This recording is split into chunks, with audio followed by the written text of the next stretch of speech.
السلام علیکم، آپ دیکھ رہے ہیں مومر ٹی وی ایچ ڈی۔ میں ہوں مینار عرفان۔ سب سے پہلے نظر آتے ہیں اب تک کی عام خبروں پر۔ انٹر بینک مارکیٹ میں کاروبار کے دوران ڈالر کی قیمت میں کمی دیکھنے میں آئی ہے۔ تفصیلات کے مطابق انٹر بینک مارکیٹ میں ڈالر 42 پیسہ سطح ہونے کے بعد 283.50 روپے پر ٹریڈ کر رہا ہے، جبکہ اوپن مارکیٹ میں ڈالر 50 پیسہ سطح ہوا ہے، جس کے بعد 285.50 روپے پر فروخت ہو رہا ہے۔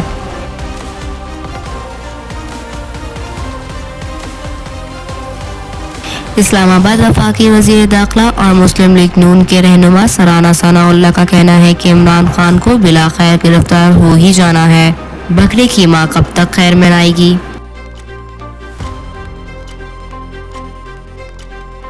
واشنگٹن۔ امریکی حکمران جماعت کے سینیٹر جی کے روسن نے پاکستان میں بڑھتے سیاسی تشدد پر تشویش کا اظہار کیا ہے۔ امریکی سینیٹر جی کے روسن نے ٹویٹر پر جاری بیان میں تمام جماعتوں پر زور دیا ہے کہ اختلافات پر امن انداز میں حل کریں۔ امریکی سینیٹر کا کہنا تھا کہ قانون کی حکمرانی اور جمہوریت پر عمل پیدا رہے۔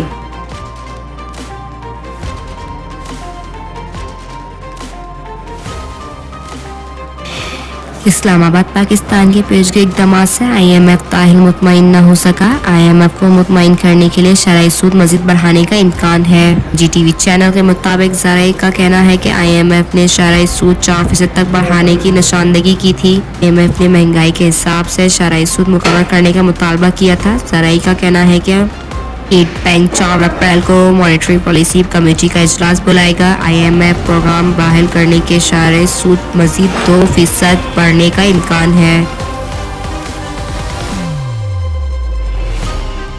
اب نظر ڈالتے ہیں اسپورٹس کی طرف۔ افغانستان کے خلاف T20 سیزن کے لیے پاکستان ٹیم کا اسکواڈ آج سپیر شارجہ کے لیے روانہ ہوگا۔ تاہم بیٹنگ کوچ محمد یوسف نے ٹیم کے ساتھ جانے سے معذرت کر لی۔ بھارت میں شیڈول 2023 کے ون ڈے ورلڈ کپ کی ممکنہ تاریخوں اور وینیو کو شارٹ لسٹ کر لیا گیا۔ کریک انفو کی رپورٹ کے مطابق بھارت کی میزبانی میں کھیلے جانے والے آئی سی سی ون ڈے ورلڈ کپ کا ممکنہ طور پر آغاز 5 اکتوبر سے ہوگا، جبکہ ایونٹ کا فائنل 19 نومبر کو کھیلا جائے گا۔ شہر قائد کے مختلف علاقوں میں بارش شروع ہو گئی۔ نجی ٹی وی چینل کے مطابق کراچی کے علاقے گلشن اقبال، سپر ہائی وے، گلزار ہجری، گلستان جوہر میں بارش ہوئی۔ ناگن چرنگی، سراب کوٹ، فیڈرل بی ایریا میں تیز ہواؤں کے ساتھ بارش ہوئی۔ نیا ناظم آباد اور شہردر ملت روڈ پر بھی بارش ہوئی۔